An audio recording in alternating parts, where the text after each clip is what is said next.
Welcome back to Politics Tonight, everyone. Thank you very much for staying with us on the program. Joining me tonight on the program is Obi Trice Emeka, an APC chieftain in Anambra State, as we dissect the chances of the APC in the November 8, 2025 governorship election. Good evening to you, Mr. Emeka. Thank you very much for joining us on Politics Tonight. My pleasure. Right. So for 10 years now, the APC has assumed leadership at the center. But the Anambra State chapter of the party has been unable to, capitalize on this vital political advantage to reposition the state. What exactly is wrong? Well, the APC Anambra State and the APC National has a history with Anambra State.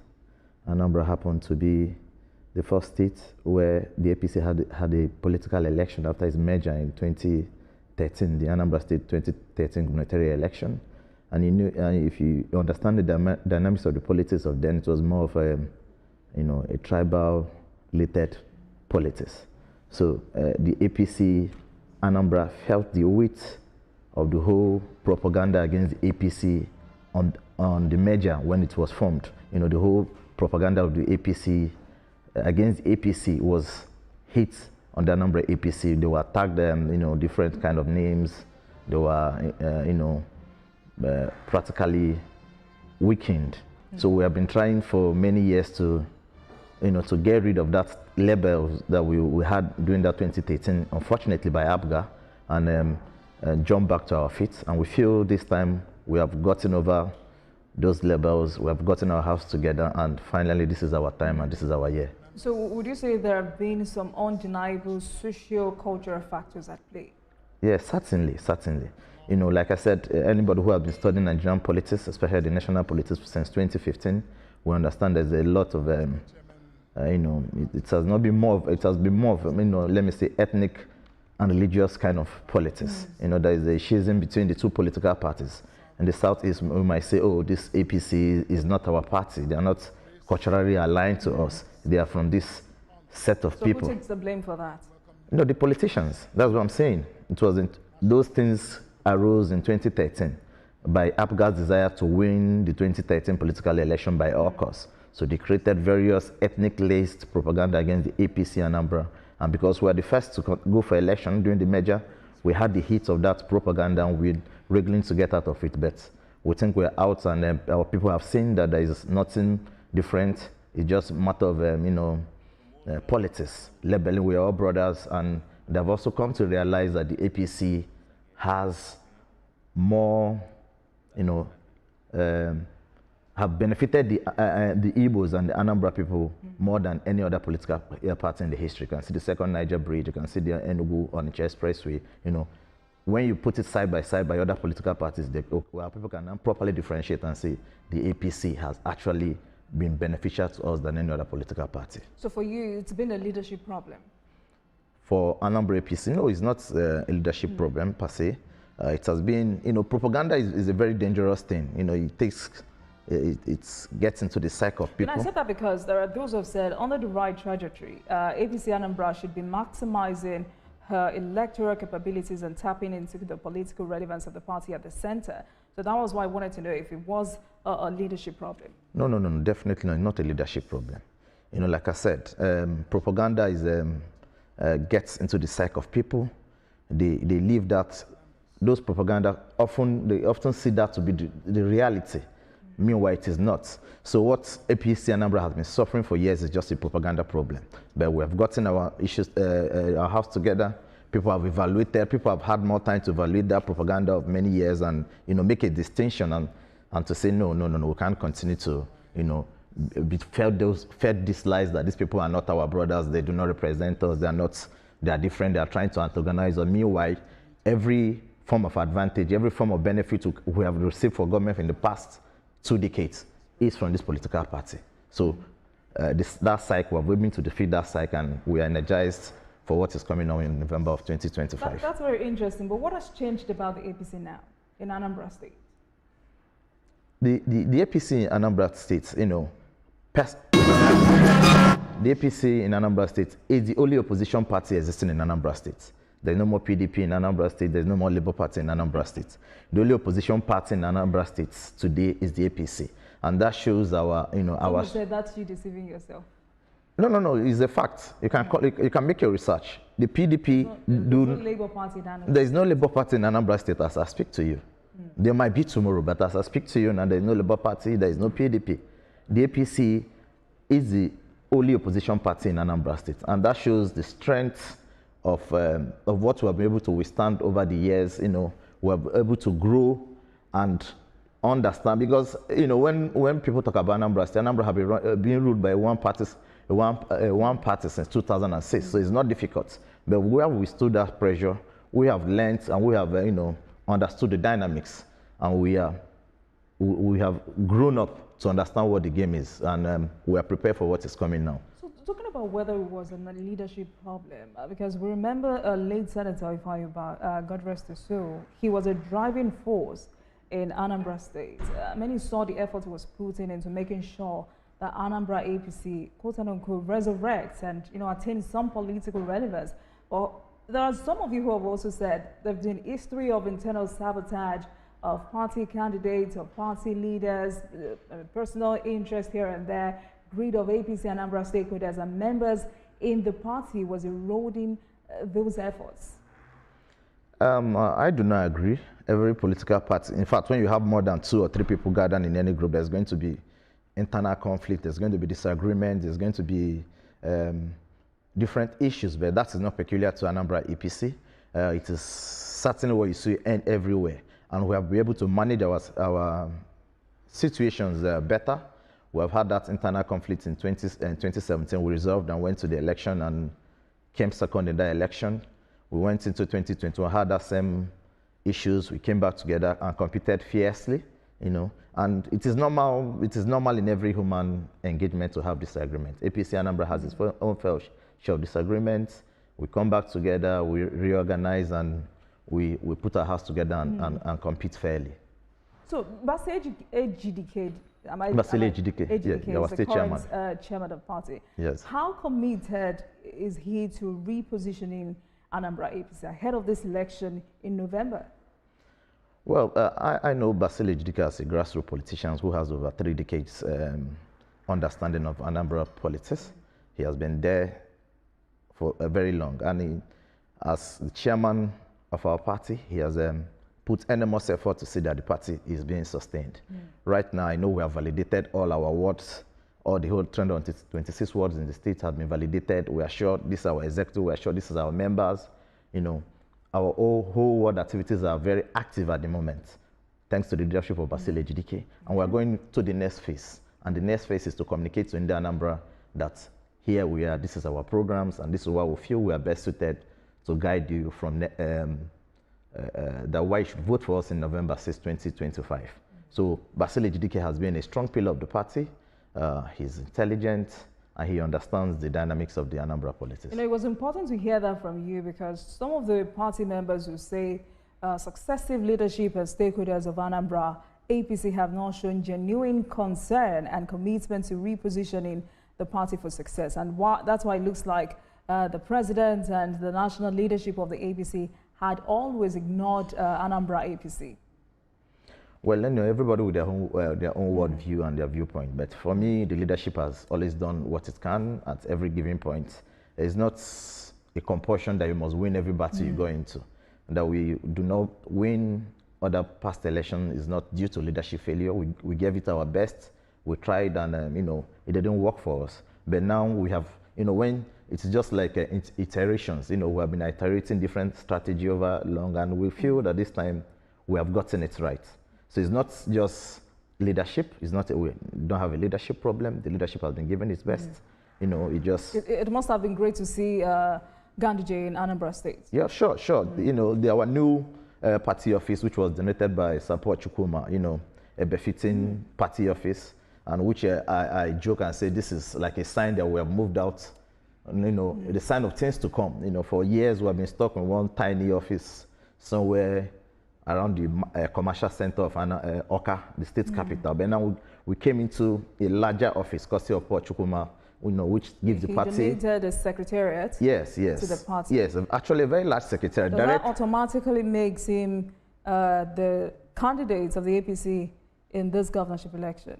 No, it does not automatically make him the candidate of the APC, but it sure positions him as a candidate who loves the party, a candidate who understands the needs of the party, and a candidate who is willing to work with the party. Some would say that's like bribing the leadership of the party. No.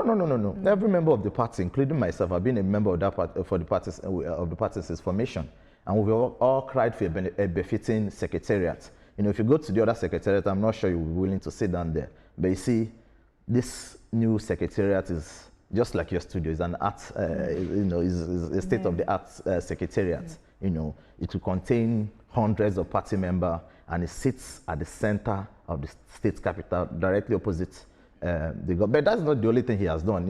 Not like if I'm speaking for him. Since 2023, he began rallying the party around. If you walk around Anambra State, you see Gangatic billboard talking about the APC. Since 2023, I'm not talking about 2024. He's been doing that. He has been doing that. So it's somebody who saw the need to keep the party active, and that's why we're the only opposition party in the state. Without that, his efforts from 2023 to date, I'm sure the APC in Anambra would have gone to work PDP and Labour Party. If not for Paul Chukwuma. Yeah, if not for Paul So that means the party owes him? Certainly, I feel so. I feel so. And he's a founding member of the party. He has been with the party, former national auditor of the party, previously the national youth leader of the party on formation for Southeast. So he has been here with the party all along. And for me, if you ask me a definition of political party, I would say political party is a social pyramid structure, where we have members of the party at the base struggling to get to the top. So those members who participate in party activities and help the party grow must be allowed to get to the top. You don't just take them away and bring somebody from elsewhere and put it at the top. Once you do that, you're creating a problem within that pyramid.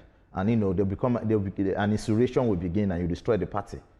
So for me, members who work actively from the party need to be rewarded in the party before any other thing. It gets interesting, actually. But let's talk about the November election first. Some say it's the turn of Anambra Central for obvious reasons. Some say they want a younger candidate. But your party is talking about a consensus candidate. Looks like this is the option for the party. Is this the best option for a party that is trying to unseat the incumbents? First, let me say our party do not believe in zoning. Okay. Our party has never zoned any political party, political gubernatorial position in its history. And no political party except APGA has done that. So zoning is strategically APGA's strategy to win an election that they developed in 2013.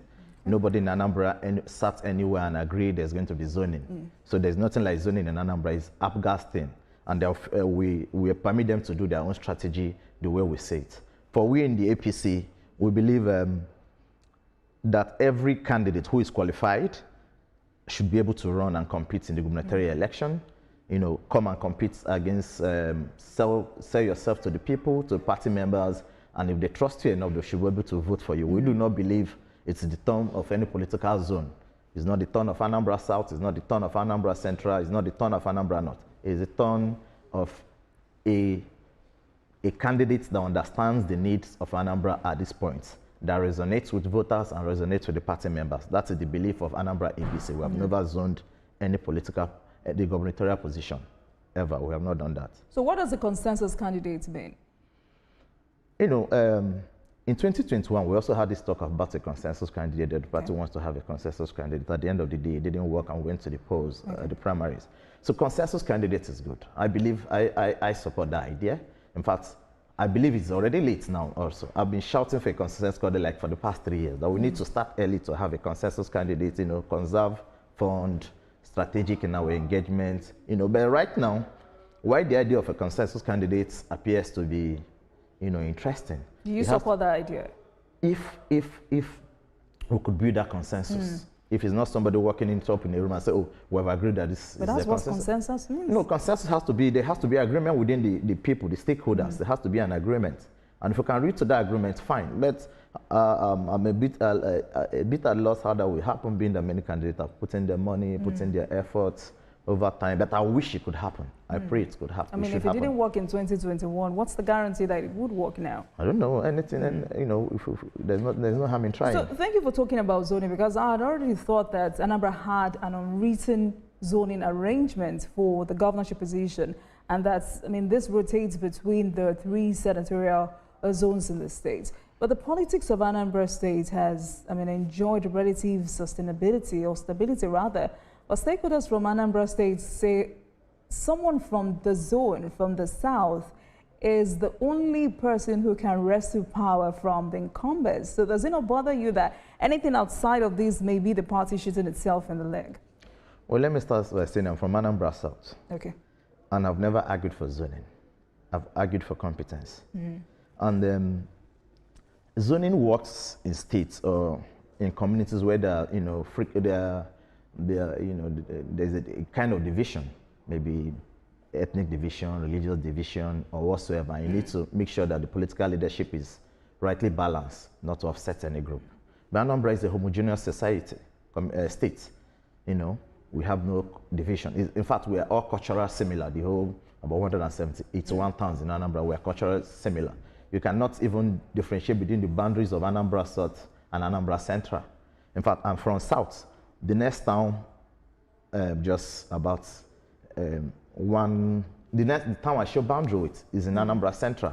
In fact, I'm in Anambra South, but I'm surrounded, I miss Anambra Central. There is no demarcation.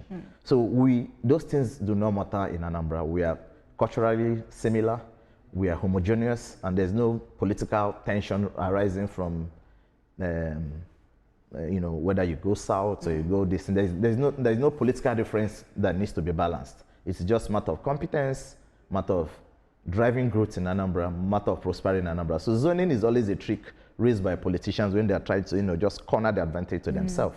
But in the eyes of the voting public, it doesn't matter. It's just a thing for the political stakeholders to, you know, to discuss, see if they can get 1 or 2 advantage for them. But there's no zoning in Anambra. It has never been discussed. So you're saying tonight that APC has never had any zoning arrangement for governorship position, and it's an internal arrangement for APGA?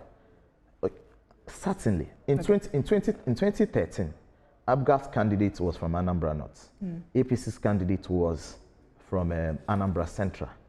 PDP had 2 candidates going to the election, Senator Tonuwe from Anambra North and Nicholas Ukachukwu from Anambra South. You know, Governor Soludo also contested in that 2013 primaries of APGA. He was from Anambra South.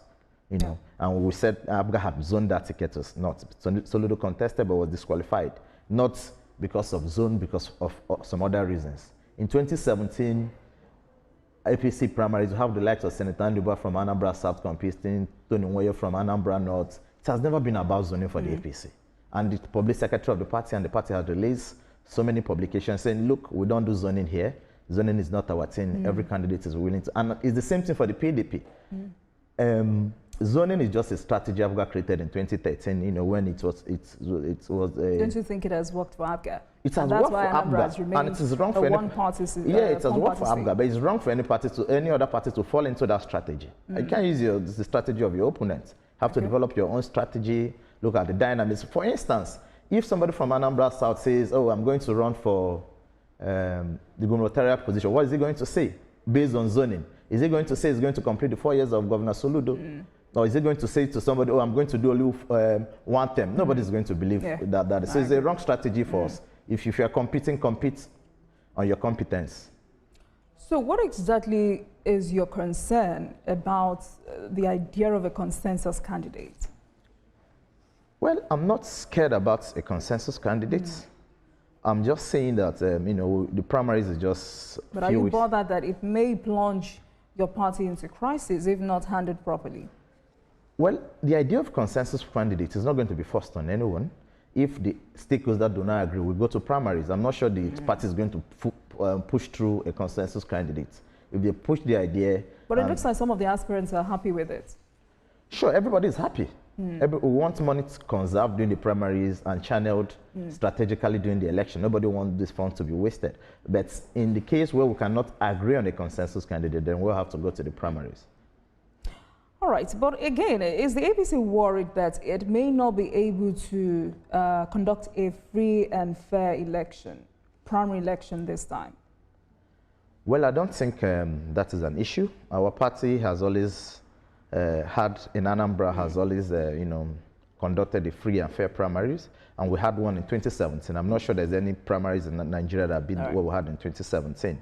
And that is the standard we're referring to the party, and said, look, if you're going to conduct a primaries, you have to go back to the 2017 manual and do it right, so that everybody, if you lose, you know, you lost the votes of the people, you know.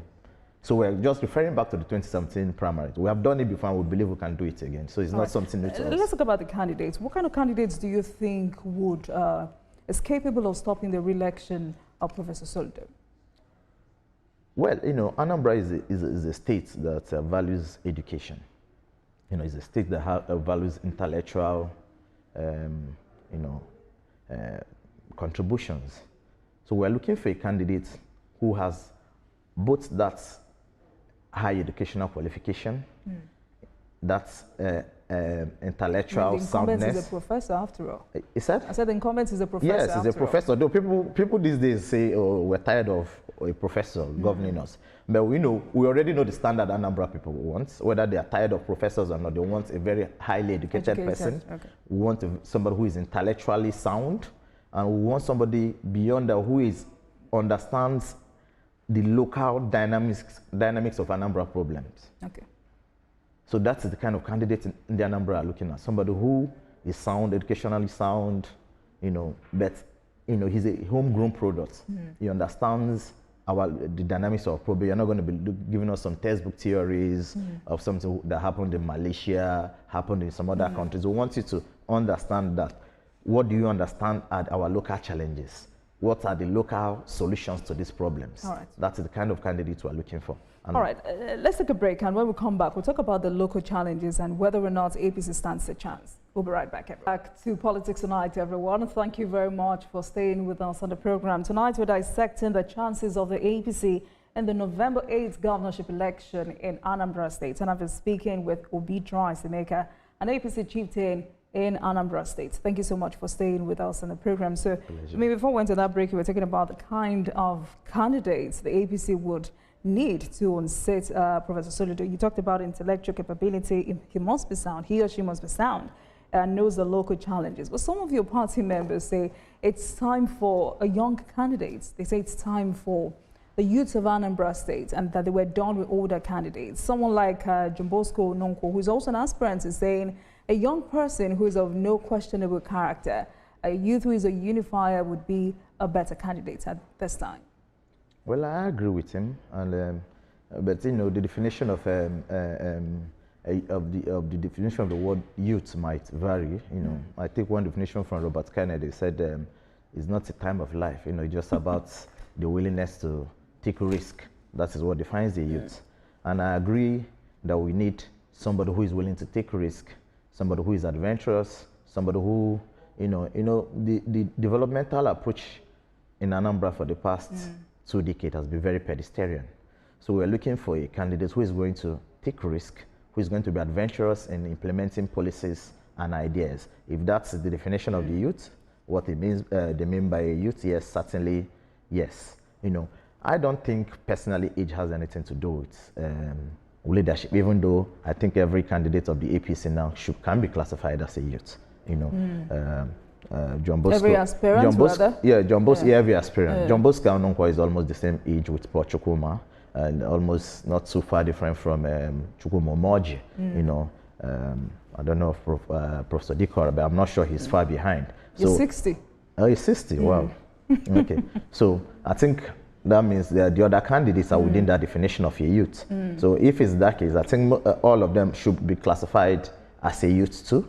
You know, but we're looking for somebody who is willing to take risk in terms of implementing policies going beyond the pedestrian approach we're having to leadership in Anambra at the moment.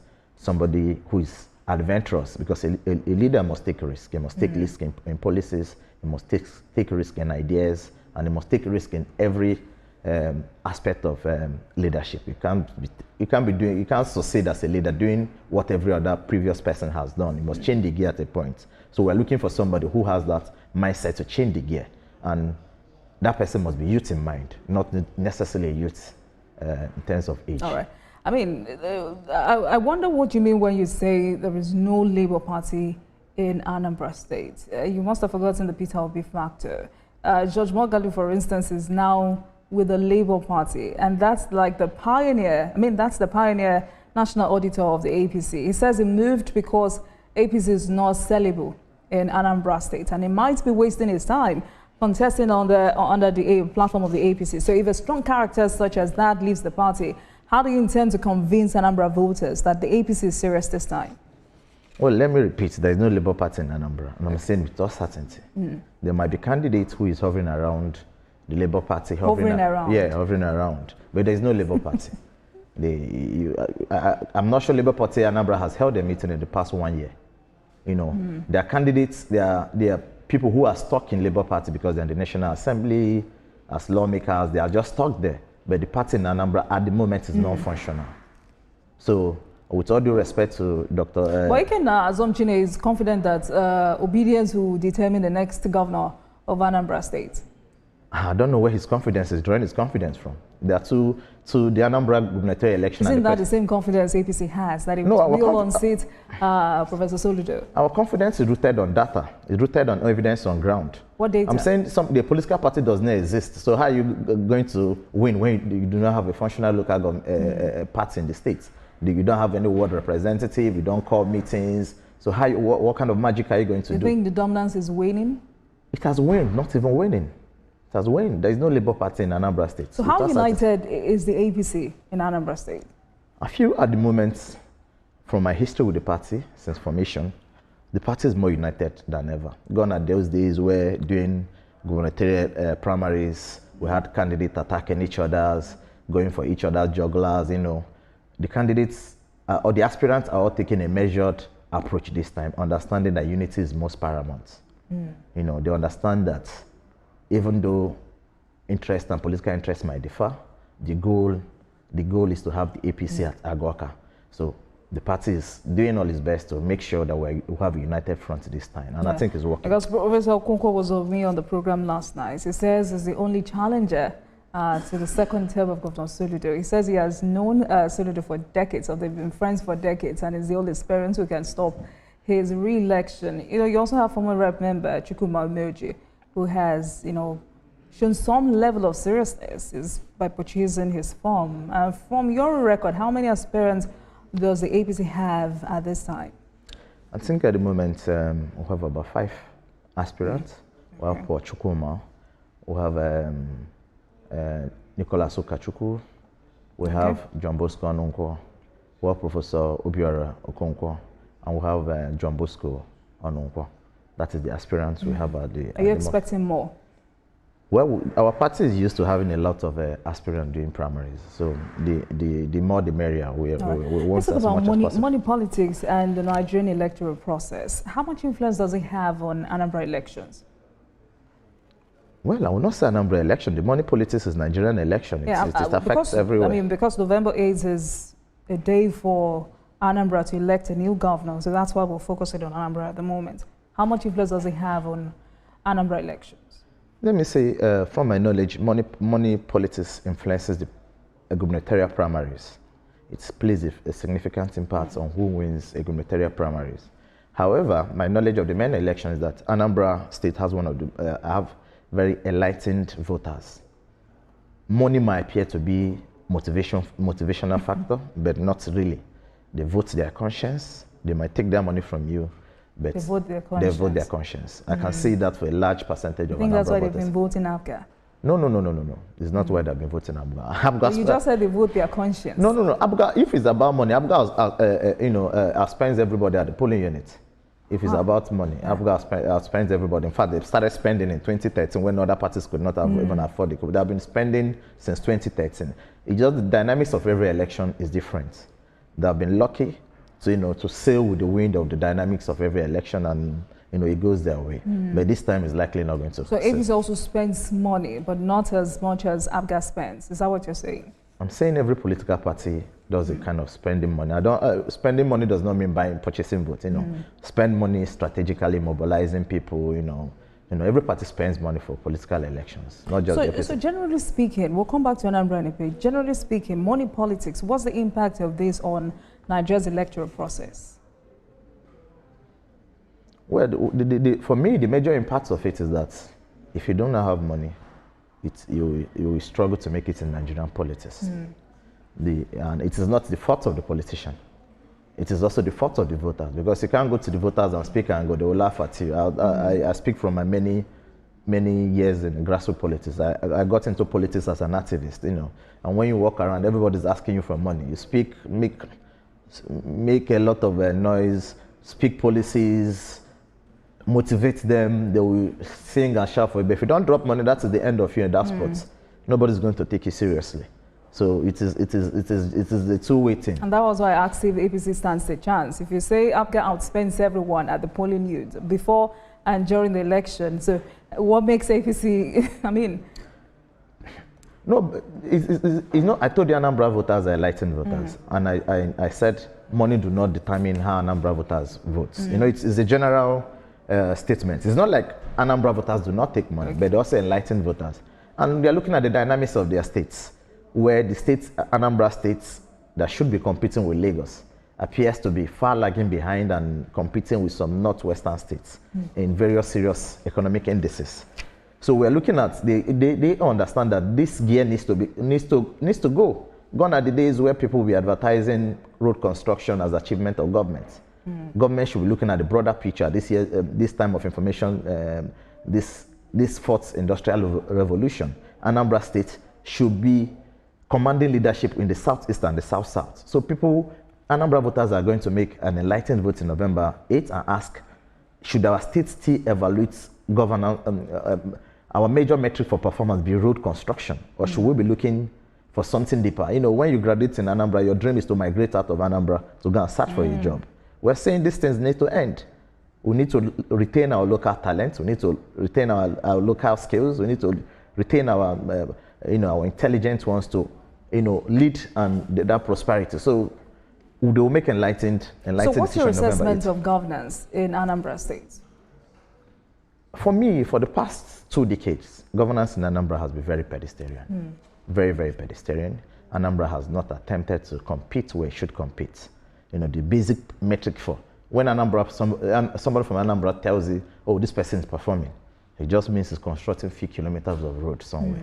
And we're saying Anambra should be the commercial hub of the southeast in terms of manufacturing. So the Anambra governors are now discussing how to draw gas pipelines into Anambra to energize the manufacturing sector. They're not talking about it. They're not talking about information technology. How do we retain those talents there to grow local knowledge? How do we retain our younger people in Anambra State? If you move around Anambra, most industries will be maybe hotels. That's where people are spending money. So we're saying the governance is very, very pedestrian. We need somebody who understands the economics, real economics. There's theoretical economists and there are practical economists who are able to know the movement between revenue generation, taxation, and the ease of doing business. Who knows how to drive Anambra stakeholders and say, because private sectors are those who are going to lead development in the states. Today I read somewhere my governor is building a hotel for 16 billion. But this should not be what government should be spending. That's an allegation, right? It's not an allegation. So can you confirm that? No, it's confirmed. It's in the budget. It's in the budget. They're building a hotel in Anambra for 16 billion. We're saying this should be what private sector should be driving. 16 billion spread across education and healthcare means a lot of things. So those misallocation, pedestrian approach to governance has to give way for something more. Let's talk about security. How do you feel knowing that Anambra State is gradually becoming an ungovernable space? Well, I think this saddens everybody in Anambra State, and everybody has been crying for the past 3 years for a solution. And personally, I'm someone who likes to travel to Anambra and work.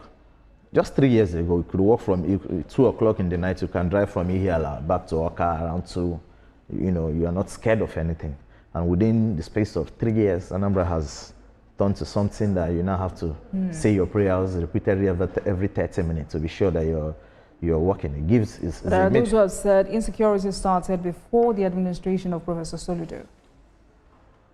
Yes, I should consider that. It began somewhere, but it took another year around 2020 after he was sworn in. Closer to the election, he started building up. When he was sworn in, it took a very serious leap and it took off. He had this do-nothing approach to security. I won't say he created it, but they had this do nothing approach for a very long time. So, you know, you keep multiplying, the criminals keep energizing themselves, confident that nobody was looking after them, nobody was going to chase after them. So the issues kept complicating till we were almost approaching. Would you say he politicized the issue of insecurity at any time?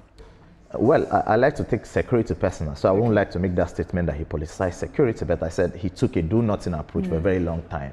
And that do-nothing approach, you know, gave the criminals, you know, the confidence that the So state how do you were after them. evaluate the efforts or the initiatives he has put in place in the last few weeks? I'm talking about Operation Odogwaji, and I mean the efforts Aguni Chamber has been putting into making sure that the state is safer for everyone.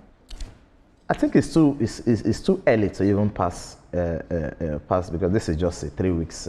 He launched, he flagged that, and I think he flagged Operation Odogachi around January 18th or thereabouts. So it's just approaching a month now. It needs a lot of time to see if they're actually delivering on the results. I try to ignore the media sensationalism of, you know, we're doing something, and focus on the matters, on what matters. We need to apprehend the real criminals. We need to resolve many kidnap cases that have remained unresolved for years. These are metrics that you measure for security. You need to hold, you know, get those criminals, not just somebody doing media sensationalism, you know, demolishing houses here and there. We need real data that we are getting to the criminals. So I do not think, although I'm willing to give him more time to evaluate what he has done, but I do not think they're already doing what they are missing the point. They're following the noise. They're following the noise and not the real issues. Because we know, based on many stories, these criminals are in one forest or bush or the others, and those forests, as we speak, are not yet being invaded. You know, we have a lot of kidnapping cases that have been unresolved. We need them resolved. This is where you measure and say, oh, we have taken charge. Because when you resolve a kidnap case, you will get to the root by arresting the kidnappers. And when you repeat it and resolve like 3 or 4 kidnapping cases, you should have caught about 4 to 5 gangs. And when you eliminate them, we have a sense of security. So I do not want to evaluate what he's doing at the moment. I want to give him time, but I think at the moment they're following the noise and not the major issues. You know, it's always a safe space when you critique or criticize. And I'm sure the next question anyone watching would ask is, what would APC do differently? Well, let me say, I'm not trying to criticize myself. Security is personal to me, so I don't want to politicize him. But I'm just trying to find what I feel they are not doing well. For the APC or anybody who comes in, is to first understand that criminals are not invisible. You know, Soludo lives under this illusion, or perhaps he's thinking that criminals commit crime because they go and take charms or charms from some native doctors. So he's focused on chasing the native doctors. But criminals commit crimes because the system allowed them to commit crime. So the first thing is to increase that institutional policing to ensure that no criminal who commits crime in Anambra goes scot-free. If you show criminals that you have the capacity to apprehend them, no matter what they believe in, no matter what they are, they will flee from the state.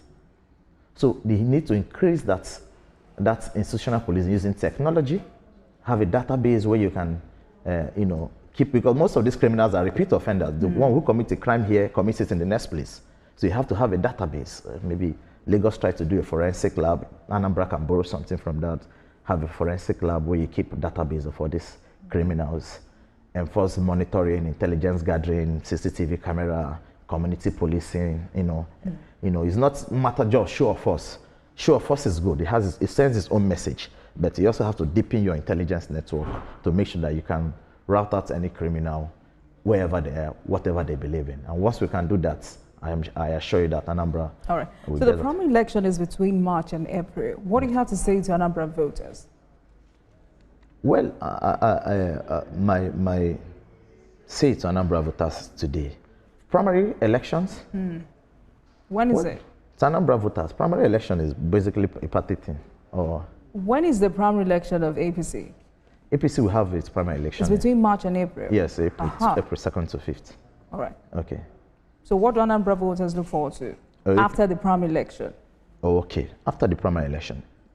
After the primary election, I believe the APC would have presented a candidate who meets the desires, the dreams and aspirations of any Anambra person.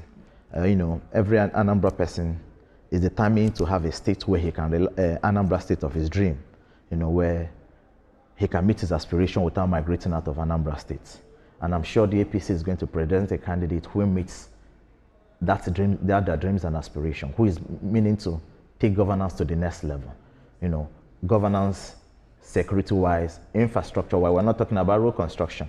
In Anambra, nobody's talking about housing. House prices are skyrocketing in Awka. It's just like if you're in Lagos. Meanwhile, the purchasing power of Awka and Lagos is far different. But housing in Awka, house rents in Awka and Lagos are about the same. We're looking at a governor who will create policies that allow private investors to build mass housing projects in collaboration with the government. We're looking for a futuristic leader.